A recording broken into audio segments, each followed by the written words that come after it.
Hi guys, a very warm welcome back to Motorhome and Adventures. It's now 2023 and we'd like to wish you a happy new year. Yes, a happy new year and a big thank you of course to you all for subscribing and watching our films.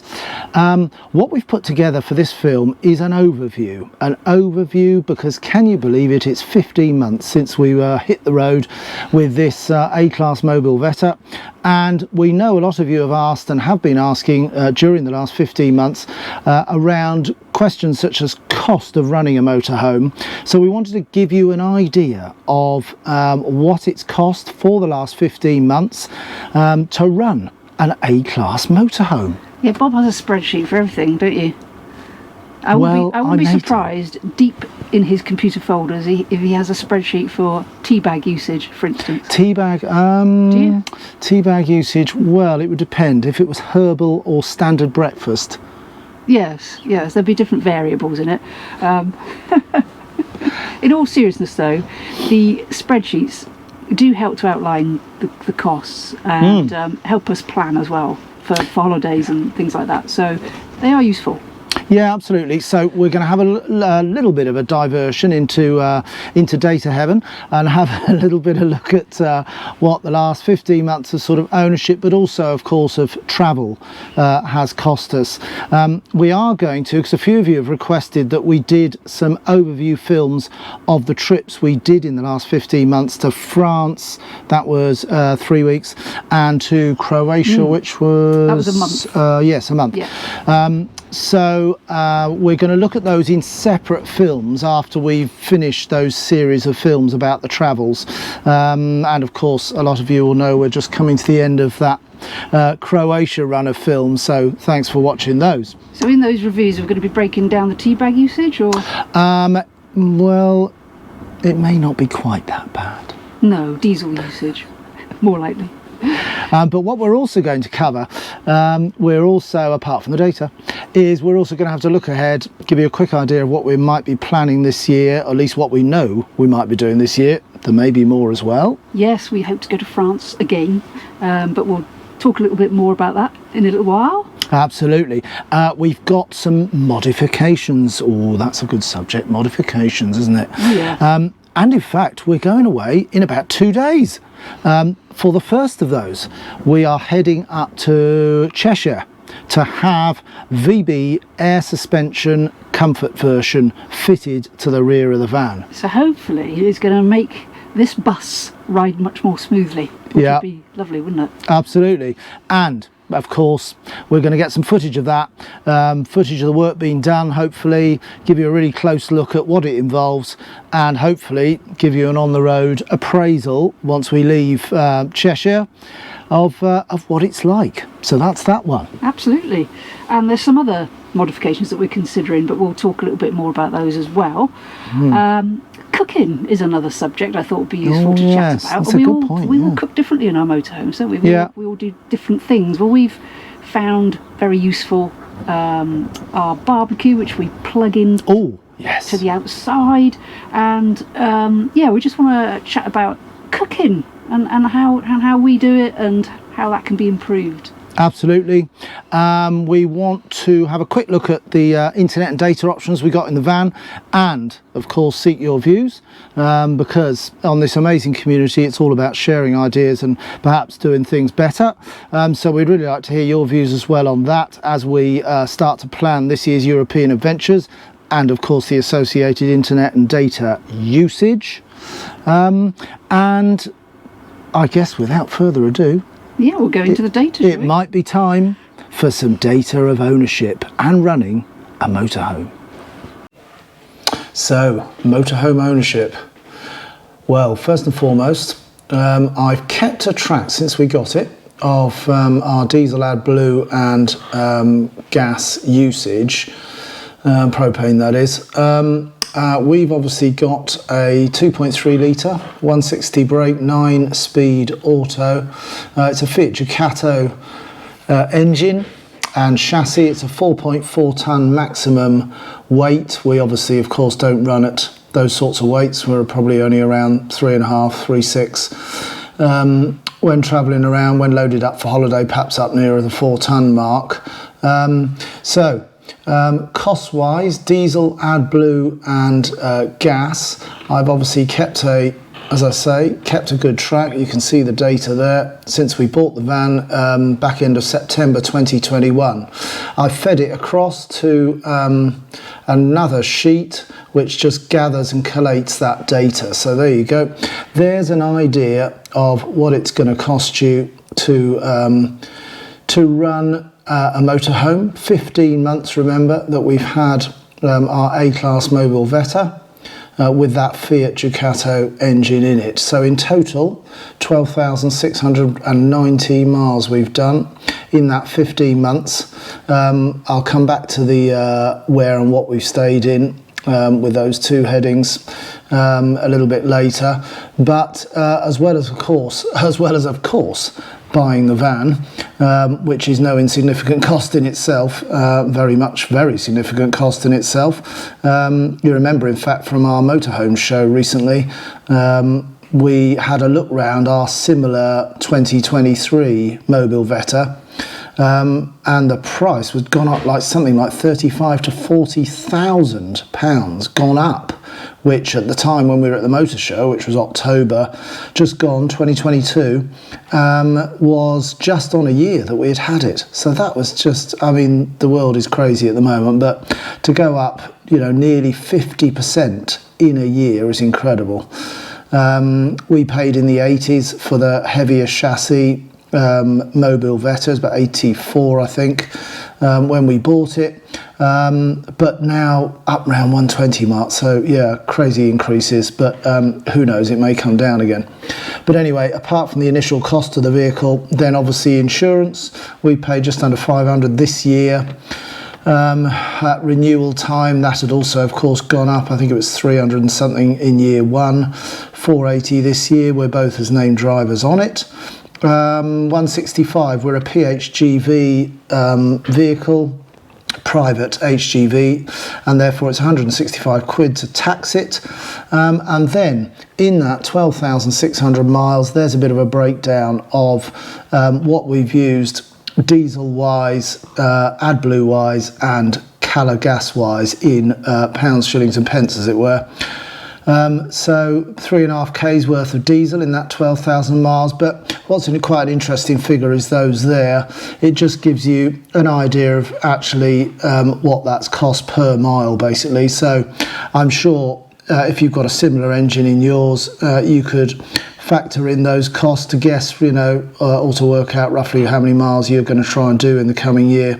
So it just gives you an idea there. AdBlue, I know that's also gone up a lot in price in the last 12 months, but you can see there really over the 12,500 miles, it's only worked out at about a penny a mile. And gas as well, of the times where we've travelled in the UK and indeed occasionally in Europe, we had the combi boiler running, together with of course gas cooking, the fridge running on gas.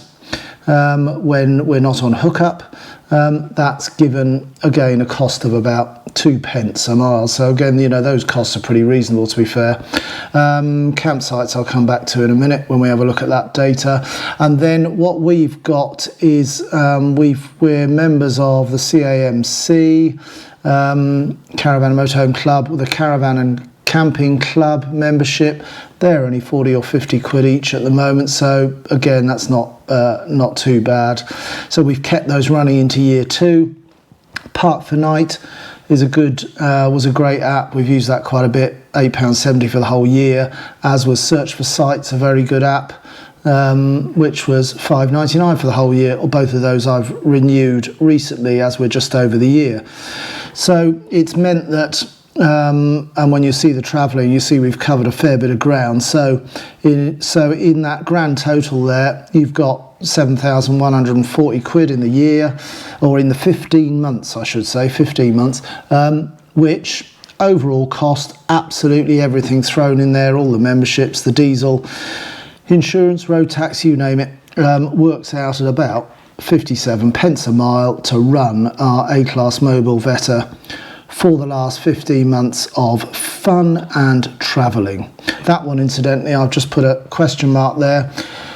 Security, yeah. Unfortunately, you'll have no doubt heard of occasions where motorhomes have been taken, stolen.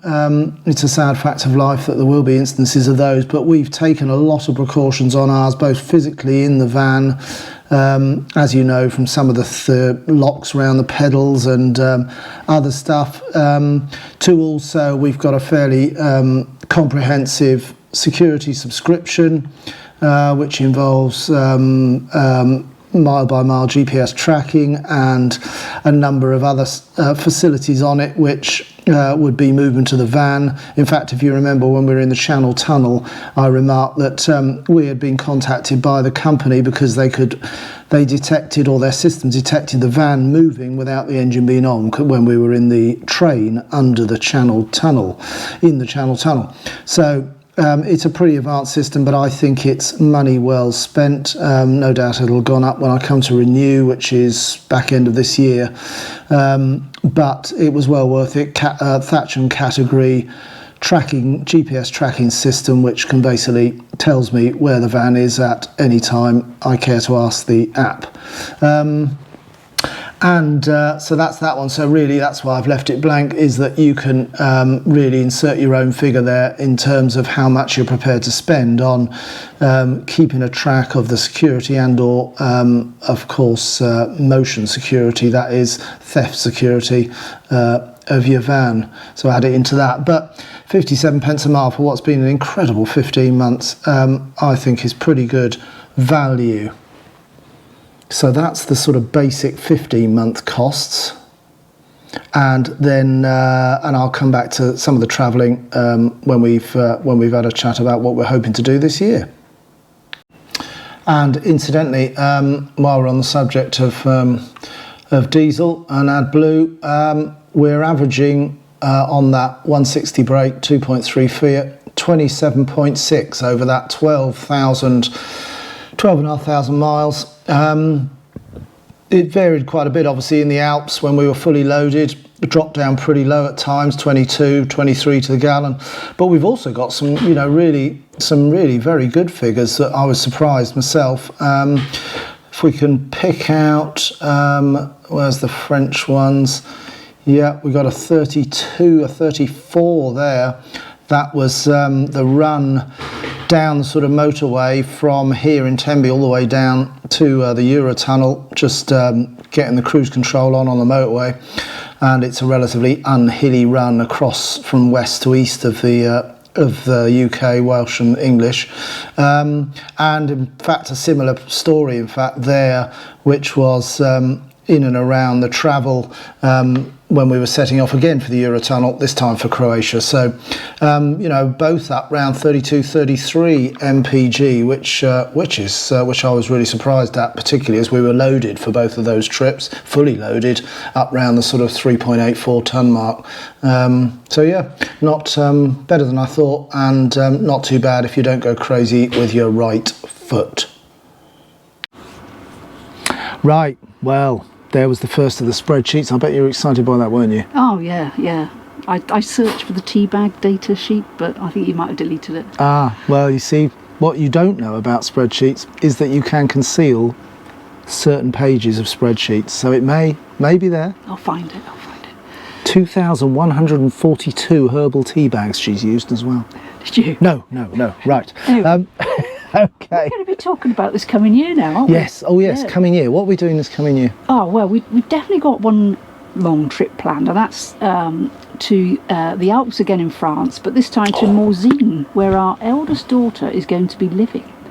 How amazing is that? I know, they're together with her husband Ben, so Reba and Ben are going to be there, and we're going to see them and spend some time with them and do some exploring around the Alps. Yeah. And then after that, we're going to be heading down to the Mediterranean to get some warmth, because I am a freezer and I do like the sun and I love to laze on the beach. Yes. Nikki had a look at Lake Annecy, which of course we'd like to visit, as to whether we stop there for like a week or two, but when she looked up the temperatures there in about June, wasn't it? It was only about 20 degrees, and that was like, oh no, it's a bit too cold. That. Oh no, it wasn't. It was a bit less than that. It was sort of average of 17, and I thought, oh, it's a bit chilly for that time of year. But nevertheless, I'd love to go there and see it. It looks wonderful. But but the most time I'd like to spend is down in the warm weather, down in the Med. So we're not going to plan anything. We're going to just obviously plan to go to Morzine, but after that we're not going to plan at the moment, and we're going to try and do a bit more off-gridding, aren't we? Yeah. I know there's lots of people that do off-grid and save a lot of money, and we thought we'd try and do that, especially with the cost of living at the moment. So that would be really useful, wouldn't it, to try and do that, and then feedback that to you as well. Yes, absolutely. And of course, you'll remember from our French trip, from those films that we put up, those fabulous roads up through the Alps and stuff were beautiful. We actually tried to book Lake Annecy as one of our stops when we were going down last year, but couldn't get in there. It was all booked up. So we'll have to try and get a bit ahead of the game, or if you guys know of any park-ups in and around Lake Annecy, or of course would recommend any sites in and around Annecy where we could perhaps spend 4 or 5 days whilst travelling down to the nice warm Med for Nikki, then yeah, we'd love to hear your ideas and your thoughts about where to stay down there. Yes, that'd be great. And no doubt we'll be doing some more trips this coming year in the UK too, and possibly another European trip later in the year. We're not sure yet. No, nice and fluid. Got some options, but nothing concrete yet, have we? But certainly, after the French holidays, which September, October time, when we were travelling to Croatia, that's certainly a good target time to be on the road. Cheaper campsites, less people on the roads, and good travelling time. Yeah. So that's the coming year. What else were we going to talk about? Well, we were going to talk about cooking. Oh yes. Yeah, cooking. So at the moment, our setup that we've got here, we've got the oven. Let's have a look. The gas oven, which I always think is a little bit awkward, to be honest. I mean, it's pretty efficient once it gets going, but if you look at the height of it, it kind of pulls out in front of your face, and then getting stuff that's hot out of here is not the easiest. And the tea towel keeps burning when it's on as well, doesn't it? Don't be so silly. We take that out. Oh, is that right? That's what all the ash was in there when I last opened it. I forgot. No, I didn't. Yes, dear. Anyway, so that does come out, but it's a bit awkward because of its height, and the floor is a bit sticky. But having said that, if you're aware of that and you use it carefully, it's fine. Of course, we've got the hob as well. Yeah, 2 gas burners, and obviously the induction hob. But what we want to know, and whether any of you are trying that, is air fryers. We've acquired one recently, which we use indoors, but just wondering whether any of you have used them or are using them in your moho, how they run, and whether you like the option or not. But certainly it will give us. We think that it should, particularly with a bit of power up here, we should be able to just drop it on the hob perhaps, and it perhaps does give us a bit of a quicker option or a better option than that. And as Nikki said, the Kadak. Oh yes, the Kadak. In fact, we've got a film of the Kadak. So if you search through our films, you'll see we've done a review of it. Yes. It is an amazing bit of kit, and sitting outside and having the versatility of being able to cook some fairly large meals on it, actually. Oh yeah. It's been brilliant. So yeah, we definitely, if you don't have a barbecue, then we definitely recommend the Kadak. It's brilliant. They have been good, hasn't it? Been really good. Another little thing that we might have shown you before, but I'm going to show you again because it's so useful. Is this. I know some people have got these, but if you haven't got one, it's great. This is it's called the Ridge Monkey. Oh, the Ridge Monkey, and, yes. It comes in handy little pouch. Dun, dun, dun. Liking this. Unravel it. You will see it has these great handles, which you take those bits out. It comes with those utensils as well, spoons and liking that. Forks. It is good fun. Take out that handy bit of plastic. These bits go in here.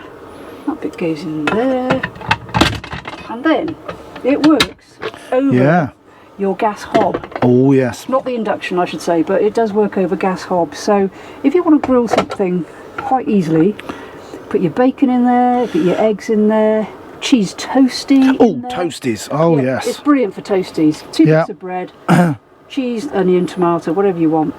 Close the lid. Obviously, cook it for a while. Turn it over so you do the other side nicely as well. And it's absolutely brilliant. You can do burgers and sausages and God knows what in that. Yeah, absolutely. Easy to clean, easy to put back together. Slot it back in the cupboard. Job done. It is. And a shout out to Matt. You know who you are, Matt. Yes, Matt. For recommending the Ridge Monkey. A recommendation that we will most certainly pass on to all of you. A great bit of kit. It is. So having chatted about cooking, whilst I'm still standing, I thought I'd show you around the van and let you have a little look at some of our accessories that we've added to the van, mainly to decorate it. Some of them have come from our holidays, others have been Christmas presents, and some we've just added ourselves. Yeah, so it's been fun doing that, it has been great fun. Yeah, good fun indeed. So, right, what have we added? So we've added a butterfly. Oh yes. Actually, that was my sister bought me that for Christmas. Well, she bought 3, so we added one there, which they are lovely. Another one up there. Flying away. And of course, we've been collecting these brooches as well. So our collection there has been increasing, and they're really pretty to look they're at. lovely, aren't they? Sort of fabric, done in fabric. Really pretty. Pretty additions. Those. Some of these you'll probably remember from our travels in where were we? That was Murano and Burano, wasn't it? This was Venice, Venice, Murano and Burano. That was actually Croatia, Trogir. Croatia again. That was Croatia. We've had that a long time. That was Edinburgh. Oh yes, that was going up to see Rihanna, wasn't it? Yes. That was, those are the puffins from Pembrokeshire, so that's from a local shop around us. That was from France. I don't remember where we got these from, but they're great. And our flowers, of course. Love the flowers. Yes. Pictures. They're brilliant. So my bedroom has been done very recently. So we've got pictures of my beautiful daughters and their partners. And again over there. It's really handy having these actually, and they're easy to stick on with those double, those adhesive strips that don't ruin this. Sort of 3M stuff. 3M stuff, yeah. And this has been really useful. It's basically a holder for your phone. Because my USB port is here, I just slot my phone in there, plug it in during the night to charge up, and it's there, accessible for me, rather than having this wire dangling in all sorts of places. But obviously this just sticks on. I got this off Amazon, I think, somewhere. Yeah. But they're really useful, those, I think. And then, of course, the fabulous Sharon's. Yes, my lovely friend Sharon. She's got me this homemade bunting, which is absolutely fabulous. Yeah. So that's how we've accessorised. And of course the pics as well. Had a couple of pics there, didn't we? Yes, they're lovely, aren't they? Yeah. So. And bunting galore. Yeah. Yeah. Gosh, lots of additions. Oh, and that one as well. That was where was that one? I can't. Was that France? Oh, I think it might have been. Yeah. But it's amazing what you can actually put into your motorhome, isn't it? In these different spaces, and I think it's worth doing because it really does make it feel homely.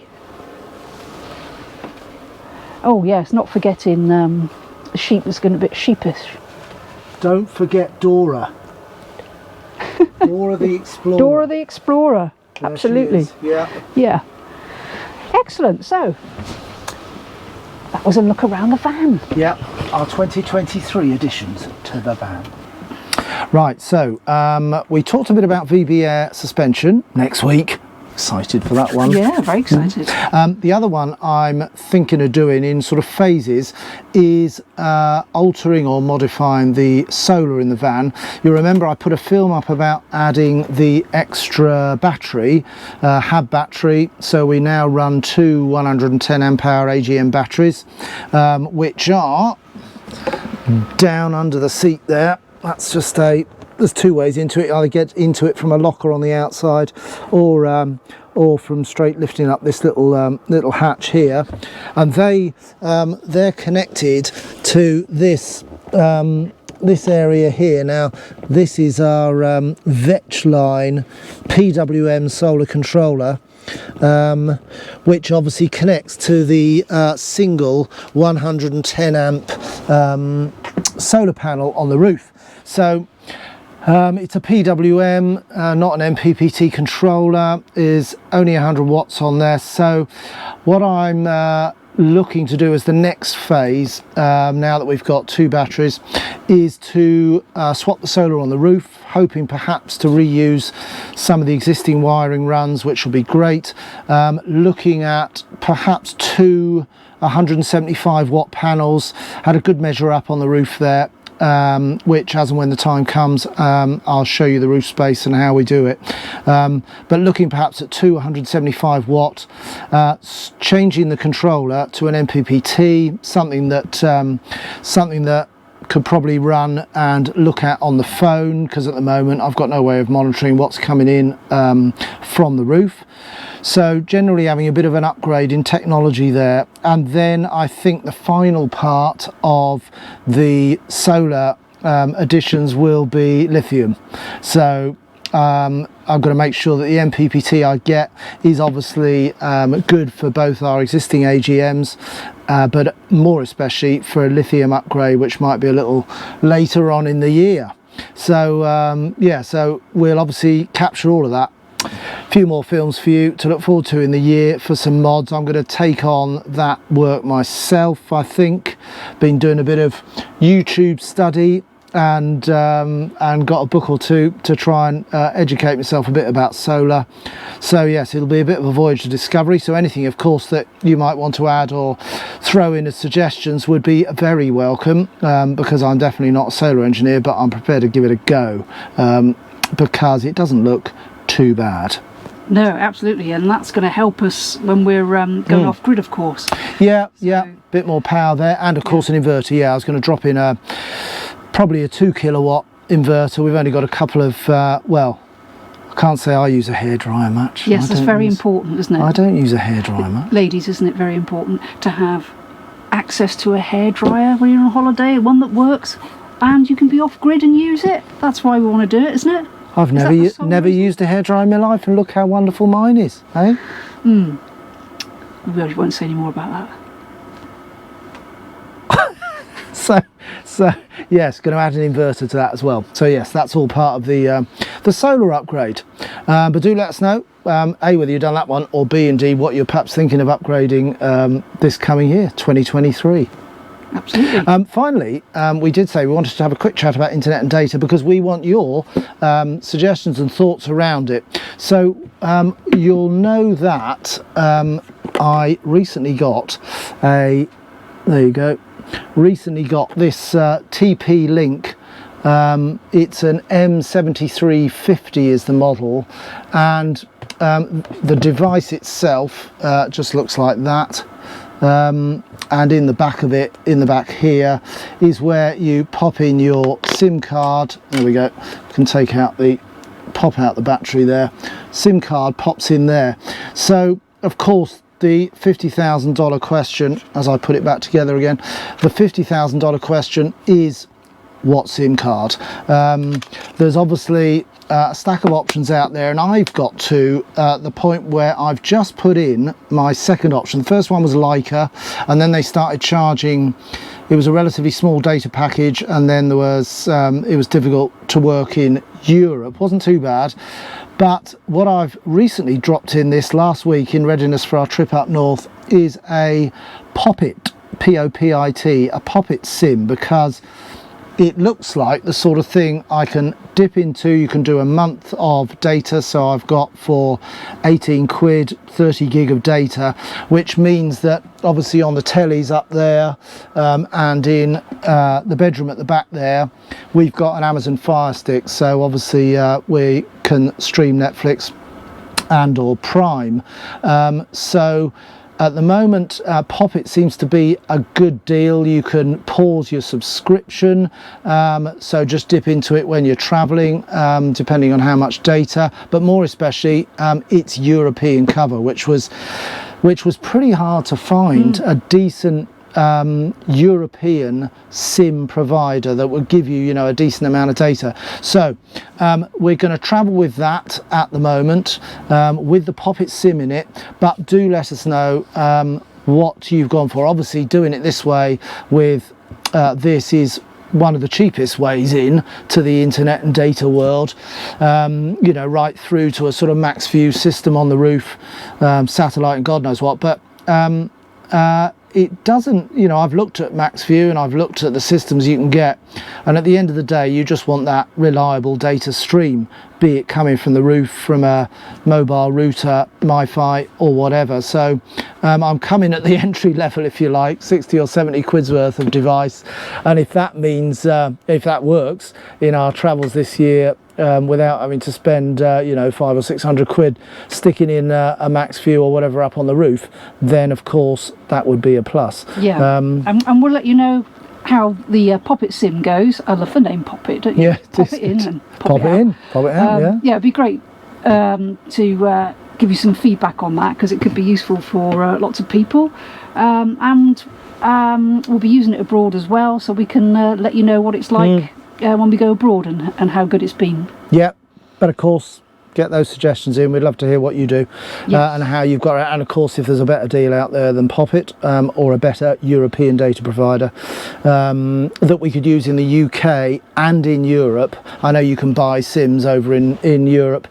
That may be the cheapest way of doing it, but it would be ideal if I could drop in the Poppit SIM here, use it in Europe, and not have to continually mess around with SIMs. But if that's how we have to do it, then that might be it. Yeah, but we'd love your suggestions as well. Absolutely. Yeah. Well, so let's have a quick look at the other set of data.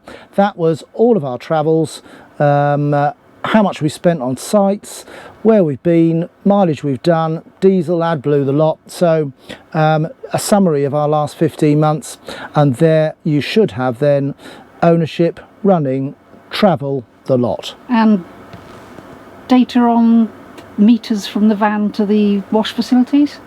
Well, funny you should say that. It's an average no, it's not. No, it's not. No. I'm not having that. Right. No. Okay, more data.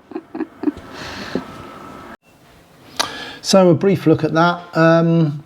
The 103 nights we spent away in 15 months. Very pleased with that, and had some absolutely fantastic times. And as you can see here, I've just kept a track of where we've been, what we've done, and what we cost. But more especially, I think some of the key data there, we've looked at the diesel and the AdBlue already, and the gas, but that one's quite interesting. We've paid a real variety. In fact, one of the most expensive sites we were at was in France. It was that one there, 12 nights at 516 quid. That was that Camping du Domaine site in the south of France on the Med. So, that's working out 45 odd quid, bit less. 40 something, 42 quid a night, which is by far the most we've paid both in the UK and in Europe. It was a nice site, very nice site, but having of course done the Croatia stay, 12 nights at 270, which is only just over 20 quid a night, then I think when we're on the travels this year, we'll be looking for a better price than Camp du Domaine. It just worked. That place worked last year because we were meeting up with people nearby, and in fact people that were joining us well. So it just we just went for that because it ticked a lot of other boxes apart from the cost one. So in total, there you see, we've paid out for those 103 nights.